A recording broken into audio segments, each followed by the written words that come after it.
Hey guys, so welcome back to the second part of the build. Today we're going to be replacing these OEM headlights and tail lights because they're a bit dated at this point in time.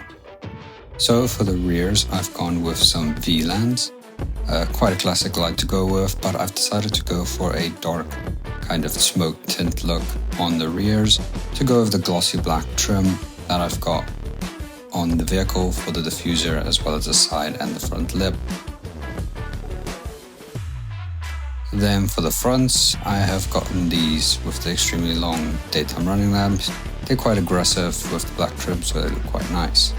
So let's remove these rear tail lights.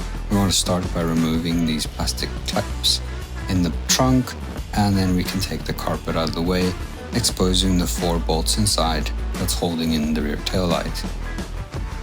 Now you'll need an 8mm socket for this. You try to use an extended socket, it will make life easier. But I could just kind of wiggle it in there and then crack these 4 bolts and untie them quite easily by hand. And once done, I could wiggle the light slightly and then it popped right out. And don't forget to disconnect that cable, otherwise they get stuck. Now fitting them back in, it's as simple as doing it in reverse. So putting them back in here just to have a look at it real quick so we can do a comparison of the two side by side. And you can see that's already such a big upgrade from the original OEM lights.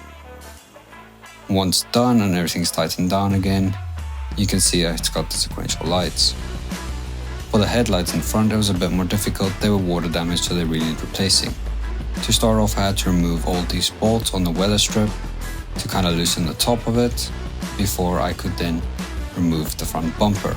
There were also 4 clips on the side under the wheel arches that I had to remove. Once that was removed, I could unbolt this bracket surrounding the actual headlights. There's 4 bolts holding it in, 1 on top, 2 on the sides, and 1 at the bottom.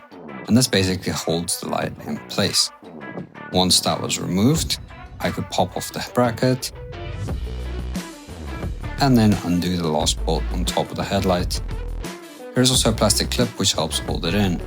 So disconnecting the wires, I could pop the light out and then pop in the whole new front headlight.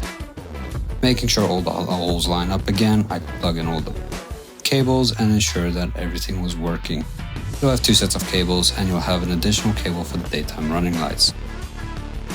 Once that was done, I could tighten it all back up and tested them to see what it looks like. And this is the final look. It's quite a nice and aggressive look overall, and I really like the way it makes the car look now, so hope you guys like it as well.